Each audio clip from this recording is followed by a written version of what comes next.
이별하고 나는 힘든데 쟤는 멀쩡한 것 같아. 쟤는 맨날 친구들 잘 만나고 너무 평온해 보여. 근데 여러분, 생각보다 보이는 게 다가 아닐 때가 많아요. 남자들도 이별하면 누구보다 힘들어합니다. 대놓고 티가 막 안 나서 그렇죠. 오히려 티는 이렇게 보이지 않는 곳에서 잔잔하게 나는 겁니다.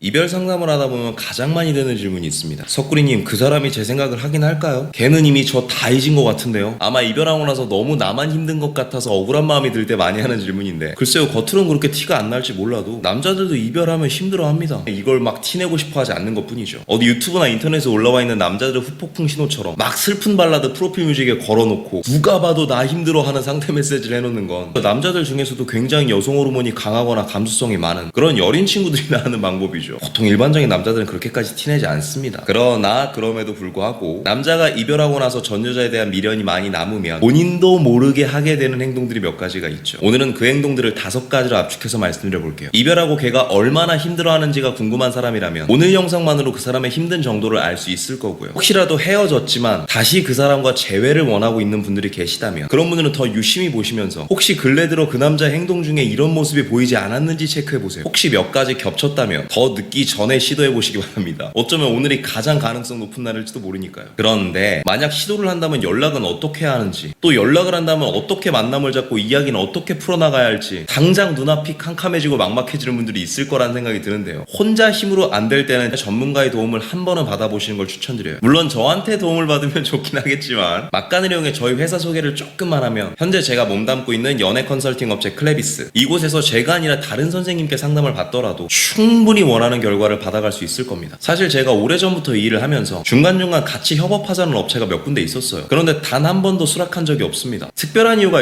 있어서라기보다는 그저 제가 생각했을 때 그들의 실력이 제가 원하는 기준까진 미치지 못한다고 생각했기 때문이죠. 그런데 클레비스는 다르더라고요. 저를 포함해 권승현님이나 박호님 같은 검증된 연애 유튜버들이 직접 상담을 해준다는 점도 인상 깊었지만 업계에서는 거의 유일하게 유튜버가 아닌 일반 상담사들의 얼굴을 공개하는 것도 처음 봤고 그만큼 자신이 있다는 뜻이겠죠. 홈페이지를 들어가 보면 후기도 후기지만 이 후기를 떠나서 내담자들의 실제로 인터뷰한 영상까지 있더라고요. 그런 현상 자체가 정말 실질적인 결과물을 내지 못하면 불가능하다는 생각이고요. 일반적인 업계에서는 상담을 하더라도 상담사가 본인들의 매뉴얼을 공개하지 않아서 상담받는 내담자들이 이 사람의 실력이 어느 정도인지 판가름할 길이 없는데 저희는 온라인 클래스와 전자책으로 모든 매뉴얼을 오픈하고 있습니다. 그만큼 실력에 대한 자부심이 있는 집단이란 뜻이겠죠. 끝으로 상담도 그냥 여러분이 생각하는 것처럼 고민 얘기하면 들어주고 뭐 이런 상담이 아니라 내 사연에 딱 맞는 맞춤형 전문가를 배정해주는 1대1 상담부터 혼자서는 도저히 어떻게 해야 할지 모르겠을 때 전문가가 직접 투입해서 드라마틱한 결과를 내주는 대리카톡 서비스, 장기간 옆에서 모든 상황을 케어해주는 연애조작단 VIP 서비스, 여기에 나는 그냥 상담 없이 심플하게 솔루션만 받고 싶어 하는 분들을 위해 준비된 가성비 좋은 문서 상담까지, 이렇게까지 체계적으로 하는 곳은 업계에서 여기가 유일할 겁니다. 그래서 석구리도 함께 하는 거겠죠. 간절히 지금의 상황을 바꾸고 그 사람의 마음도 바꾸고 싶은 분들이 계시다면 고정 댓글에 링크를 달아 놓을 테니 늦기 전에 한 번쯤은 전문가의 뇌를 빌려보시기 바랍니다. 자, 그럼 각설하고 바로 들어가 보겠습니다. 남자가 미련이 남아있을 때 하는 행동 5가지 잘 따라오셔야 합니다. 첫 번째, 아침 생활 시작. 가슴 절절한 이별을 한 번이라도 해보신 분들이라면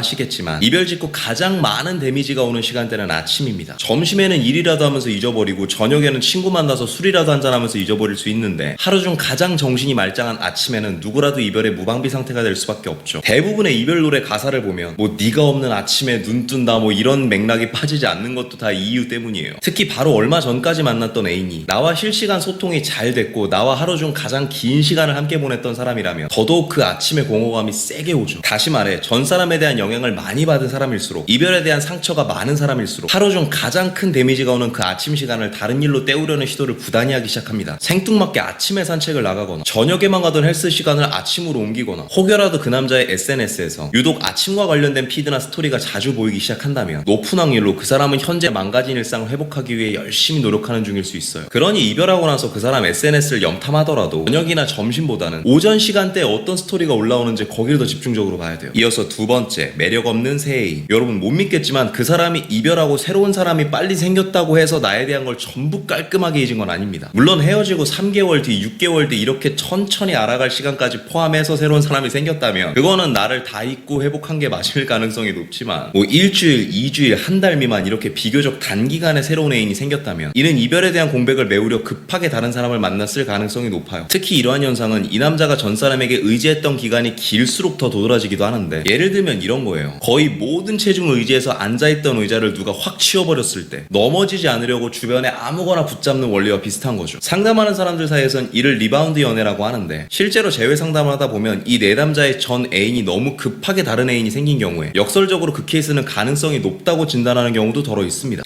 근데 그건 사람마다 다른 거 아닌가요? 이 시끼가 빨리 나 환승하려고 바람 피고 있었던 중이면 어떡해요? 물론 그런 경우도 있죠. 나랑 헤어지기 전부터 바람을 피우면서 막 작업을 치고 있었거나, 아니면 바람까지는 아니더라도 여기저기 추파 던지고 고리 걸면서 유사연애 즐기고 있었을 가능성도 배제할 순 없죠. 해서 이걸 정확하게 알아보기 위해서는 이 남자가 새로 만난 애인의 매력도를 측정해봐야 돼요. 그 사람의 상태를 체크하다 보면은 이 남자가 정말 깊은 사랑에 빠져서 깊은 연애를 하는 건지, 아니면 막 힘들어서 빨리 만난 건지 대강 알 수가 있어요. 그 새로 만난 애인한테는 너무 미안한 말이긴 한데, 여러분이 막상 새로운 애인을 봤는데 나보다 별론 것 같아, 나 떠나서 기껏 만난다는 애가 쟤야 하는 생각이 2번 이상 들었다면 이 남자도 현재 공백을 메우려 급하게 누군가를 만났을 가능성이 큽니다. 만약 새로 만난 애인이 이렇게 단기간에 전 사람을 다 잊고 깊은 사랑에 빠지게 할 만큼 그렇게 매력적이고 가치가 높은 사람이었다면 단기간에 꼬실 수 없어요. 새로 만난다는 이 여자도 이 남자가 얼마 전까지 여자친구 있었다는 거 알고 있을 텐데, 그녀도 결코 내가 이 사람의 환승감으로 희생당하는 걸 원치 않을 텐데, 썸을 탄다 하더라도 더 재고 따지고 진심 유무까지 확인하면서 진전이 되지, 누군가를 쉽게 만났다는 건 높은 확률로 전 애인보다는 매력도가 2단계 정도는 낮은, 소위 땡기면 바로 넘어오는 그런 사람을 만났을 가능성이 더 높습니다. 그러니 그 사람이 너무 빨리 새로운 애인이 생겼다고 망연자실하고 막 배신감 느끼기 전에 한 번쯤은 반드시 그 여자의 매력도를 체크해보세요. 혹시 아나요? 그 남자도 막 깊이 사랑에 빠져서 연애하는 게 아니라 넘어지기 싫어서 누군가를 급하게 잡고 있는 걸지. 3번째, 뒷북 차단. 이것도 좀 많이 의외죠. 차단이면 차단이지 차단에 미련일 게 뭐가 있느냐. 그런데 이게 꼭 그렇지만도 않아요. 대신 미리 말씀드리지만, 내가 평소에 이 남자를 너무 괴롭히거나 상처를 크게 줘서 헤어진 직후에 막 징글징글한 마음으로 차단한 거라면 이거는 해당 사항 없습니다. 뒷북 차단이란 정작 헤어지고 난 당시에는 차단하지도 않고 나아가 이별한 후에도 근근히 연락도 하던 와중에 생뚱맞게 차단이 나온 상황을 말하는 거예요. 이런 경우에도 많은 분들이 저에게 하소연을 하죠. 나는 뭐 한 게 없는데 왜 갑자기 지 혼자 난리를 치는 거냐. 이미 말 속에 정답이 있는 겁니다. 우리는 한 게 없는데 남자 본인의 세계관에서 지 혼자 난리가 난 거예요. 시간이 지날수록 점점 신경이 쓰이기 시작한 거죠. 여자가 SNS에 어디 놀러간 사진이라도 올리면 괜히 나랑 헤어지고도 잘 사는 것 같아서 짜증이 나기도 하고, 혹시 그 사진 중간중간 낯선 남자가 등장하거나 그 남자와 댓글을 주고받는 모습이라도 보이면 괜히 질투가 나고, 어떤 날은 생각도 안 나고 그냥 잠잠하다가 술 마시고 인스타를 보면은 또 다시 신경이 쓰이기 시작하고, 이런 통제할 수 없는 마음의 롤러코스터가 끝끝내 현타로 이어지는 경우, 우습게도 이렇게 시간차를 두고 언팔을 하거나 차단을 하는 일이 벌어지곤 합니다. 이런 경우에는 안 믿기겠지만 그냥 가만히 공백기만 가져도 알아서 차단 풀리는 경우가 더 많아요. 대신 이제 풀었다 걸었다 풀었다 걸었다 반복이긴 하겠지만, 마치 전 여친이 시험 기간에 유튜브 같은 존재인 거예요. 넌 공부를 해야 되니까 일단 핸드폰에서 유튜브가 안 보이게 설정은 해놨어. 그래, 거기까진 좋았는데 화장실을 가거나 밥을 먹으러 가거나 하는 중간중간 텀이 생길 때마다 오히려 사라진 유튜브에 대한 생각과 궁금증이 더 올라오기 시작하는 거죠. 특히나 진짜 유튜버가 영상을 막 올리는 것처럼 평소에 SNS 활동을 꾸준히 하던 여성분의 경우 전남친들에게 더 이런 모습이 나타날 때가 많아요. 4번째, 추억의 사진. 말 그대로 이 남자와 나 사이에 추억에 담긴 사진을 올리는 거죠. 이 또한 강력한 미련 신호 중 하나입니다. 우리 둘만 알던 카페, 우리 둘만 알던 식당, 함께 놀러가서 찍은 바다나 풍경 사진, 그도 아니면 내가 찍어준 그의 사진 등등, 나와 함께하는 시간 안에 찍은 사진이라면 뭐든 의심해볼만 하죠. SNS에 정말 관심이 없는 사람이 아니고서야 대부분의 사람들은 SNS나 프로필 사진에 아무 의미도 없는 사진을 걸어두진 않습니다. 본인은 인지하지 못하더라도 내가 생각하기에 가장 의미있고 괜찮은 사진을 올려요. 헤어질 당시에는 이 여자와 함께하는 시간이 더 이상 의미도 없고 괜찮지 않다고 생각했겠지만, 시간이 지나다 보니 점점 그 순간 그 감정들이 새록새록해진 거죠. 조금씩 그 시간들의 의미가 생겨나고 괜찮아지기 시작한 겁니다. 마음이 차츰 뒤집어지고 있는 거죠. 단, 남자가 과거 사진을 올렸다고 이걸 전부 미련으로 싸잡아 생각하면 곤란해요. 이것도 분명한 기준이 있는데, 평소에 SNS나 카톡 프로필을 주기적으로 업데이트하던 남자가 추억샷을 올렸다면 최소 3장은 올려야 의심해볼 수 있습니다. 남자가 평소에 인스타를 좋아하고 관종기가 있는 사람이라면 누가 찍어줬든 말든 그냥 나만 잘 나오면 별 생각 안 하고 올리는 경우가 더러 있거든요. 그런데 이 남자는 평소에 SNS랑 친하지도 않고 카톡 프로필 바뀌는 빈도도 1년 중에 손에 꼽혀. 그렇다면 여기선 한두 장만 올라와도 가능성이 있습니다. 마지막 5번째, 새로운 인간관계 추가. 이별하신 분들이 가장 크게 데미지를 받는 구간 중 항상 빠지지 않는 게, 이별하고 나서 남자의 SNS를 염탐해 봤는데 모르는 여자들이 쫙 친구 추가가 되어 있거나, 아니면 여자들이 섞여있는 단체나 모임에서 활동하는 사진을 보면 많이들 당황하십니다. 그런데 이게 그냥 못 보던 여자들이라는 것에만 포커싱이 돼 있어서 그렇지, 이를 넓은 관점에서 생각해보면 남자가 점점 새로운 인간관계를 넓히려고 시도하는 거거든요. 2번에서 설명한 매력없는 새 애인과 살짝 일맥상통하는 부분이 있는데, 남자가 이별 이후에 얼마인가 이런 새 인간관계 늘리기를 시전한다면 빨리 딥한 생각에서 벗어나기 위해 억지로라도 신선한 공기를 주입하고 있을 가능성이 있어요. 특히 남자가 그 안에서의 기여도가 크거나 나름 열정을 가지고 참여하는 중이라면 이 열정의 부스터가 전 여친인 경우가 굉장히 많아요. 해서 저도 모임 같은데 초대받아서 돌아다니다 보면 새로운 지 얼마 안 된 사람들하고 얘기 나눠보잖아요. 헤어진 지 얼마 안 됐다는 분들 꽤 흔하게 봅니다. 그러니 이별하고 너무 상대가 안 힘들어 보인다고, 너무 나만 힘든 것 같다고 억울해하지 마시고요. 보이는 게 다가 아닐 수가 있다니까요. 또 혹시라도 용기 내서 다시 한번 만나고 싶다거나 재회를 원하는 분들이라면 오늘 영상 잘 참고하셔서 늦기 전에 재연락 타이밍 한번 잡아보세요. 연애가 시작되는 경우나 재회가 되는 경우도요, 뭐가 되었건 간에 시작점에서 용기를 낸 사람이 결국엔 원하는 걸 가져가더라고요. 오늘 제가 준비한 내용은 여기까지고요. 많은 도움 되시길 바랍니다. 오늘도 영상이 마음에 드시는 분들은 여기 있는 사진 한번 눌러주시고 구독과 좋아요, 알림 설정 부탁드릴게요. 아프지 말고 삽시다.